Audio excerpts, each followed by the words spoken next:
The SEC's last chance for a championship lies in the hands of the Texas Longhorns, but is the rest of the conference rooting for them? Time to get the SEC squad together. You're talking ball with the SEC squad, sponsored by Game Time. From Alabama to Tennessee, from Georgia to Oklahoma, from Auburn to Texas, it's the local experts of the Locked On Podcast Network bringing you scoops, breakdowns, and the most comprehensive preview of the upcoming SEC weekend. It's the SEC squad, and we have a seat for you. Hurt feelings and thin skin are prohibited. Squad up, you're part of the SEC squad. And welcome into the SEC squad. Sit back, grab your favorite beverage, and join us as we get you ready for another, not a wild week across the SEC, wild week for one team. That's about it. Basketball is underway, but football, that we have one more team left. And today's episode brought to you by our friends at Game Time. Download the Game Time app, create an account, use our code LOCKEDONCollege for $20 off your first purchase. Let's welcome in our panel. First off, it is Zach Blackerby, host of Locked On Auburn.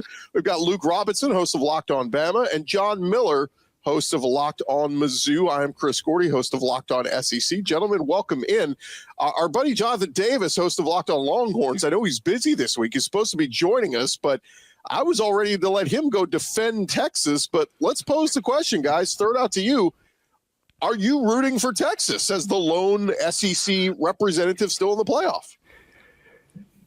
I'm not. I've always been against the whole SEC pride thing. You got to root for the SEC when they're playing non-conference games or in these bowl games. I mean, most of these teams, I don't like you guys during the season. Why do I all of a sudden like you guys when you're playing other non-conference teams? So I'm not pulling for Texas in the playoff, but I guess I somewhat get the SEC pride argument, but I don't know. I just can't quite get there. I'm not pulling for them, but for different reasons. The only SEC team I don't pull for, just being honest, is Auburn. I just can't pull for them in anything ever because I'm an Alabama fan. To me, that's what makes you an Alabama fan. Just like I bet Zach hadn't pulled for Alabama any, and so I'm fine with that. I think that's how it should be. But I'm not pulling for Texas because I went to the Peach Bowl. My son goes to Arizona State. He got media credentialed for the game. I got to go. I got a suite, S-U-I-T-E suite seat. What a flex. For $100 on Game Time. By the way, shout out to our sponsor. Wow. And I got to sit in the suite while he was at the media. And the thing was, the suite wasn't even filled, but there were about 7 Texas fans in there with me. And, look, they were hammered, which more power to them. I'm not here to say, but they were about as tough to be around for a guy that had no skin in the game. I really wasn't pulling for Arizona State because my feelings about Blue Bloods versus Cinderellas. I'm a Blue Blood guy. I want to see, this Final Four is great for me if Alabama's not going to be in it. I don't want to see SMU in there. So I didn't really have a pulling interest, but they were. And they weren't even near Arizona State people, and they were still giving them heck. Can you give us an example of some of the things that they said? I mean, just the whole. I can't give you an example. It is the air of confidence, the aura, hoity-toityness. And I have a bunch of oil money, and I flew over here on a jet, and then that jet landed on a helicopter, which the helicopter brought me in here, and I was carried in, like they carried people in Egypt back in the day. I mean, that was just the air of confidence from them that was so hard to deal with. And I was just like, hey, just enjoy them.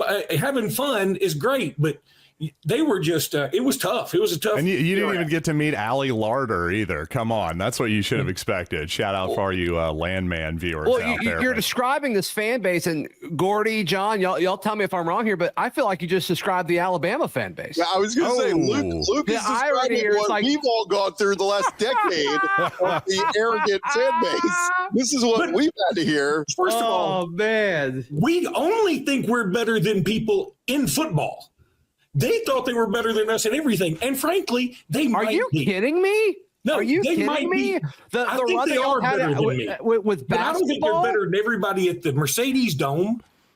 Well, they are defending national champs in rowing. I'll give them that. And then they did just steal A&M's baseball coach who got to the championship. So there's that. So I want to interrupt the argument here, the possible pissing match here between the Alabama and Auburn hosts here. Just to give a little bit different perspective, I'm a Missouri fan. So to me, do I root for the SEC or not? Very much a case-by-case basis. And in the case of Texas, the answer is no. For those of you who might not remember, Texas basically tried to be the bull in the china shop of the Big 12 conference. They tried to shove the Longhorn network down the entire college football landscape's throat, more importantly, cable subscribers, and they said, we're good. And then Missouri wisely left the conference for greener pastures, only to then be blamed for the eventual basic collapse of Texas. And to see them crawling back to the SEC, do you think I'm rooting for them? No, I am not. Well, let me give you guys the counter here, because like Luke is talking about, I've got a lot of friends who are Texas fans, and yes, they're very prideful. But the internet comments we have gotten the last few weeks from Ohio State fans, Penn State fans, and Notre Dame fans, who all think they're God's gift to football, do not let an all Big Ten championship happen, because, my God, they're already peacocking about Michigan winning the title last year and beating out the big bad SEC. Don't let them have an all Big Ten title where the Big Ten goes back-to-back national champions. They will absolutely rub that in the SEC's face and say, y'all suck. Saban's gone. The conference is not the dominant conference anymore, and the Big Ten is superior now. I think that loses a little bit, though, if Texas makes it. Like, I mean, they just got here. Right. And I think that makes us look worse. Like, if we're being 100% honest, if they just come in here and I mean, they looked like the best team in the SEC for the vast majority of the year. And it's like, I don't know. Like, I don't know if that really helps our case. I kind of think we're, danged if you do, danged if you don't, Gordy. That's true. And that's why I pulled for Georgia in the SEC title game. And, frankly, if Georgia's quarterback doesn't get hurt, I know everybody's just, lauding Notre Dame with praise right now. If Carson Beck's in there is as not Carson Becky as he was towards the end of the year, I think Georgia still wins that game. And then you have Georgia in there against Penn State, and you have Texas against Ohio State, and that would probably be more like everybody saw it coming. And here's the thing: if the Big Ten does get both teams in there, if it is Penn State, Ohio State, I'm going to say this: I think they deserve to crow some. I'm fine with that. I mean, we did it when it was Bama, Georgia, when it was Bama, LSU. I mean, we did it. So I'm fine with that. And then maybe it'll make us pick our game up, And the other thing, Ohio State will have certainly earned it. They had to play Tennessee, who a lot of people picked Tennessee to beat them. Then they had to go out west and play the team that was the number one seed, who had a bye, who already beat them in the year, and they blew their doors off. Then they got to go to Dallas to play Texas. By the way, can Texas get it any more easier too? Yeah, of course Texas is playing in Dallas. They go Atlanta, Dallas, Atlanta, Dallas, Atlanta, Dallas, Atlanta. I mean, it's crazy the way that Austin, Atlanta, Dallas, Atlanta is what I meant. Yeah, I think Southwest has 25 flights a day from Dallas to Atlanta back and forth. They all own their own jets, though, Gordy, so they don't need them. I think it's also worth noting Ohio State. I mean, to get this good, they needed Ole Miss running back Quinshon Judkins. They needed Alabama safety Caleb Downs. I mean, they had to come poach from the best conference out there to get to this spot, right? Can you imagine somebody wanting to leave Alabama? Can you imagine that? I mean, a lot of people are doing it right now. A lot of people are doing it. It's a cool thing to do. But only Caleb Downs ended up in a better situation for the most part. The guys that we're losing are ending up at Syracuse and other smaller places. I'm fine with that. With your little transfer portal joke. Well, Texas took your number one receiver. Like, let's don't ignore that. Well, he actually I think he had better statistics at Alabama, which is very bizarre. He's been injured. Yeah. I mean, he hasn't been healthy, but they do say that Isaiah Bond is healthy, ready to go. But look, I just thought it was a fun conversation to kick around. And most of the SEC people I've talked to this week say they're not rooting for Texas, but I'm just letting you know that's fine. But God forbid, don't let Notre Dame win this. I mean, you want to talk about arrogant fan bases. Those people were peacocking. I said, you haven't been relevant for 40 years. And they called me out and went, excuse me, sir, 36 years to be exact. Like, shut up, go away. We like you being irrelevant. If Notre Dame wins this thing, God forbid, it's going to be hell for everybody. Same with Penn State. Would you rather it be? I'd rather it be Penn State or Notre Dame than Ohio State, though. At least Ohio State's won one recently, so at least they just add to their, it's like, all right, whatever. They're supposed to be good. They were supposed to be one of the best teams in the country this year. Let's also say Penn State's been through enough the last 20 years where their fans, I got to give their fans some credit. Their fans have been put through the ringer, and, the NCAA overstepped their bounds with them a little bit, if you ask me, because that's not the NCAA's field, and they got involved when they shouldn't have. And Penn State fans probably deserve a title, but the only thing I don't like about Penn State is this. They got the easiest path of all so far. Yeah. And see, I think Penn State should have to beat Ohio State to get to play for the national championship. That would have been better because Ohio State's their bugaboo. And so I think they should have had to play them in the semifinals. I don't know how you make that work, but obviously this whole playoff thing has some flaws we got to fix. All right, when we return, we will talk a little bit about, is the SEC dying? I've read the headlines everywhere. It's at an all-time low. We're going to discuss that more here on the SEC Squad, talking ball next.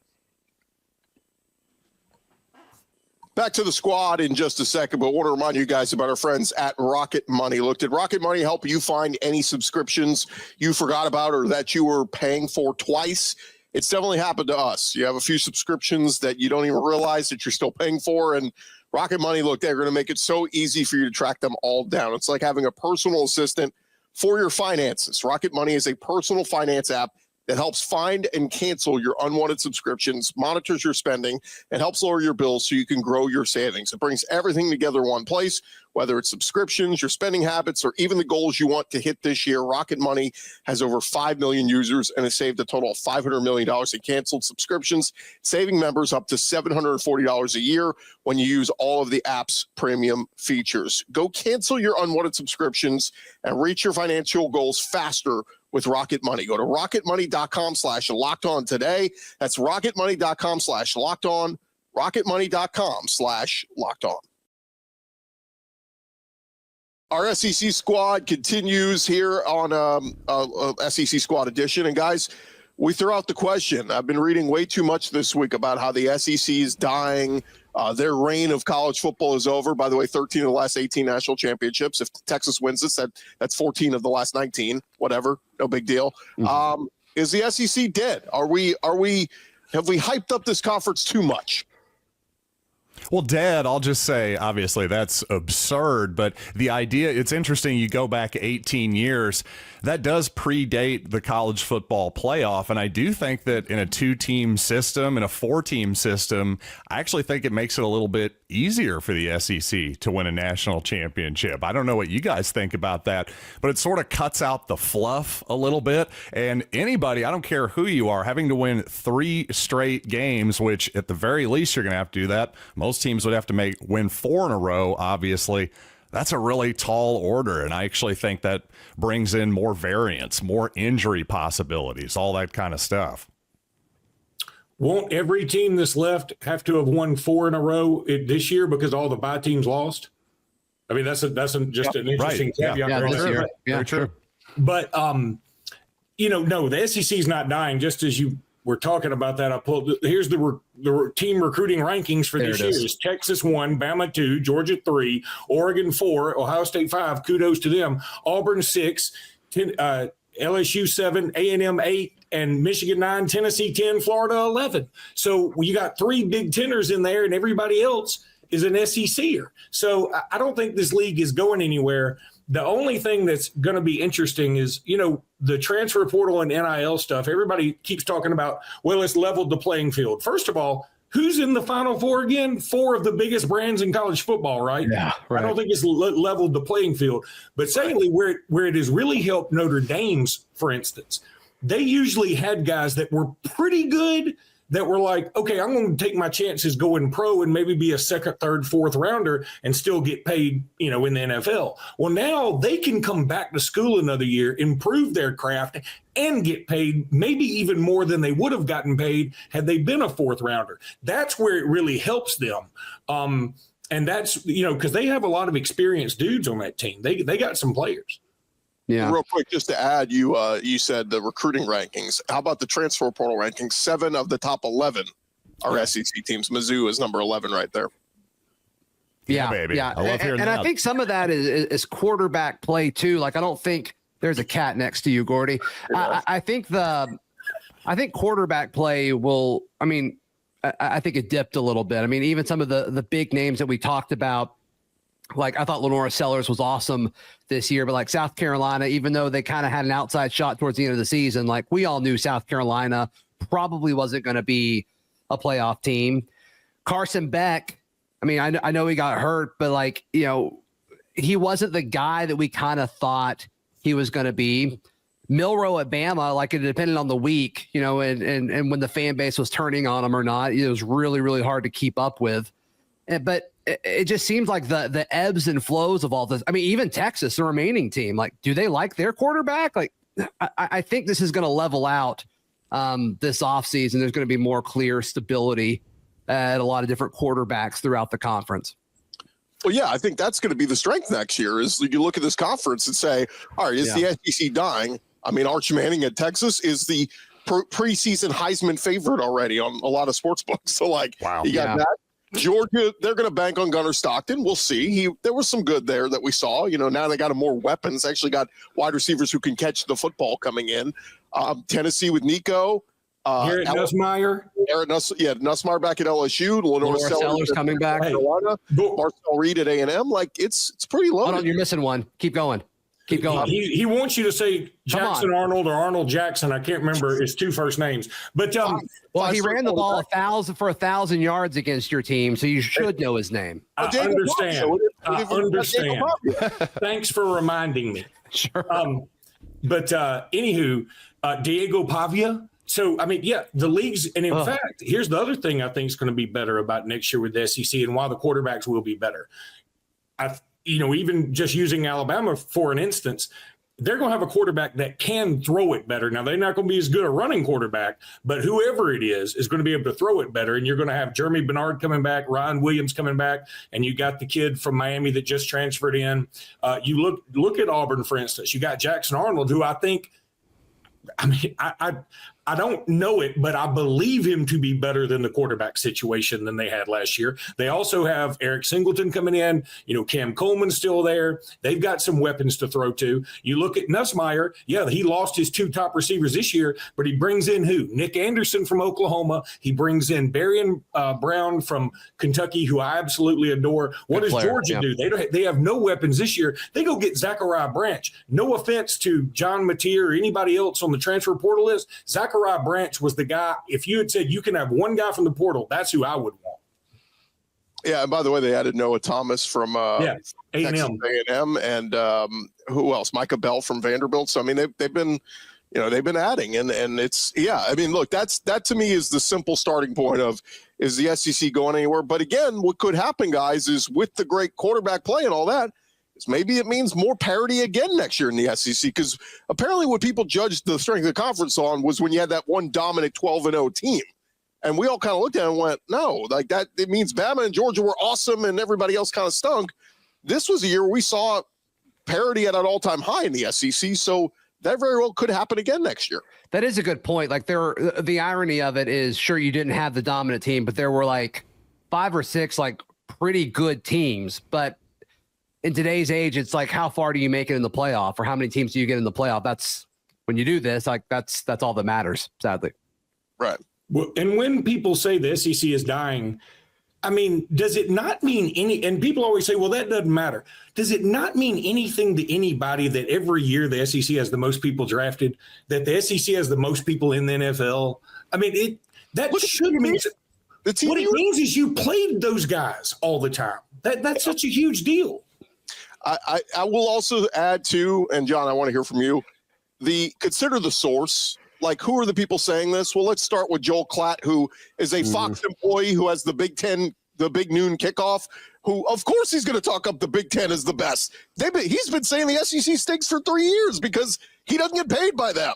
Who else is saying it? Oh, Nicole Auerbach, who just changed jobs to NBC Sports and does Notre Dame pregame. Guess what? Right. She thinks the SEC sucks now. It's like there's nobody that works. Kirk Herbstreit's not up there. It's not the people that work for ESPN and ABC that profited the most off the SEC this year. It's the ones who work for the other companies.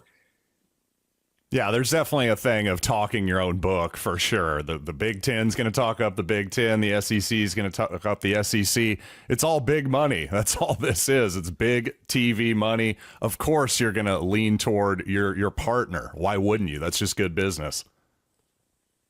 Yeah. Well, look, are we biased? Sure, but again, the numbers speak for themselves. Until the SEC goes 3-4 years without winning a championship, and it could. We'll see, but look, man, the numbers. And like Texas is still there. Like it's the funny thing. It's like the SEC still has a chance to win the whole thing. And Zach is like hell for him. Hey, let me tell you something. Next year, very early on, all these debates are going to happen again. You got Alabama at Florida State, and I know Florida State went 2-10 this year, but they've hit the portal pretty hard. They're clearly going to be better. They can't be worse. Then Gus Malzahn, baby. Huh? Gus Malzahn offense taking on Alabama again. He's ready to go. Yeah. You've got the battle of the true Death Valleys. You got Nussmeier and those new guys and Harold Perkins, who's coming back, heading over to Clemson to play Klubnik, who's coming back, and that young bevy of wide receivers they have. This is Danny Cannell's dream if those two games go ACC's way. And then you got Texas traveling to Ohio State. Why Texas went to Michigan this year and Ohio State next year, I don't know, but that's what they're doing. And, you even got Auburn going to Baylor. I'm just picking games out off the top of my head. If Baylor were to win that game somehow, I mean, the SEC is going to have to flex its muscles early. By the way, I know Luke and Zach are natural enemies in the wild, but I actually think Luke's point about NFL draft picks and the SEC buoys Zach's point about really was just all about the quarterbacks this past season to me. And if that evens out, it changes next season, that trend, I think you'll see the usual SEC national champion, more than likely anyway. And by the way, I heard a stat today about, speaking of quarterbacks and how important they are, just look at the playoffs. Like every quarterback except for Jalen Hurts, who was a second rounder, and Russell Wilson, who I think was a third rounder, was a first round pick. So the whole thing is, if you don't have good quarterbacks, it doesn't matter about the rest of your team. You can have a great defense, you can have a great kicker, you can have a Derrick Henry at running back, you can do whatever you want to. But if you don't have a good quarterback, none of it matters. Yeah, it's a great point. And let me just say, before we finish this segment, Zach, I'll pose this question to you. If Sark and Texas were to build a dynasty and win 2 of the next 3 championships, but it means Alabama misses the next 3 playoffs, would you be okay with that? Yeah, absolutely. He'd take that right now. Absolutely. That's an easy answer for sure. That wasn't even a good question. There's still be and the crazy thing is, Gordy, there's still be people in Tuscaloosa talk about how great DeBoer is. It'd be insane. Hey, I'll say this, though. The other part of rooting against Texas for conference pride and all that is you, like Auburn, LSU, Alabama, have lost recruits to Texas. So Sark winning kind of hurts you in recruiting. So I get that argument as well. So, well, especially Bama, because they don't want to recruit in-state players anymore. Yeah, we have just relented to the magical greatness that is Hugh Freeze. That's what we've done. I guess so. Speaking of Hugh Freeze, when we return here on the SEC Squad, there was an interesting article this week on ESPN, Adam Rittenberg, some early hot seat talk. What SEC coach do you think is most on the hot seat heading into next year? We'll discuss.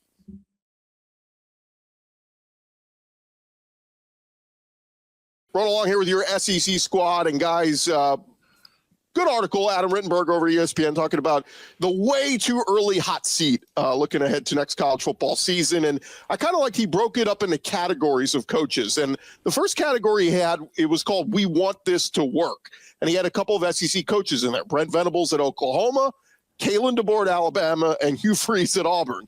It's kind of that attitude of, we like you. We're rooting hard for you. but don't F this up. I'll throw that out there. Of those three coaches, who do you think is most on the hot seat heading into 2025? Sorry, list those for me again real quick. Hugh Freeze, Kalen DeBoer, Brent Venables. I would say Venables. It's got to be Venables, right? Yeah.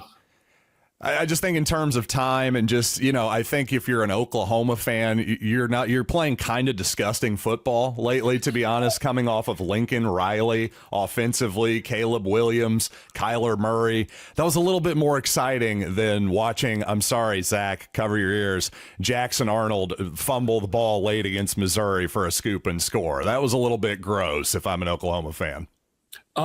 Well, in Oklahoma did have Dylan Gabriel, and they shoved him out the door to get Jackson Arnold to play. And now they shoved Jackson Arnold out essentially to get this guy, John Mateer. So I do think the answer is Venables. I do think again, it's not just because I'm the Bama guy. I do think Hugh Freeze's seat is at least a little warm simply because, you got to get a big win. I mean, I guess Texas A&M counts, but because Texas A&M faltered so much after Auburn too and lost the South Carolina game, it took a little bit of the shine off of that.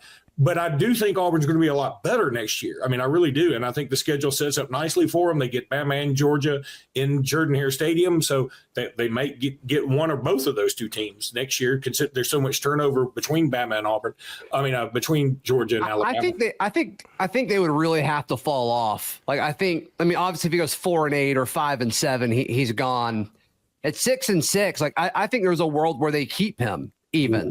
I don't think Auburn's going to go 6-6, but is that where Auburn is now? Is Auburn Vandy now? 6-6 is okay. I just don't think firing him helps the program at that point, especially if he keeps the recruiting up and the player retention. Now that's a big if. If you go 6-6, I think your pitch has to change a little bit. But once again, I don't think that happens. But I do think Brent Venables is most likely to get fired. Yeah, but coaches. Recruiting, Zach, is so different now. It's not Hugh Freeze. It's not his charisma that is getting people there. It's NIL deals and collective deals. That's what's happening. And so everybody can recruit if they got enough money. And so I think that Auburn's going to look at it. If he goes 6-6, I know several Auburn people would be like, yeah, they got to fire him.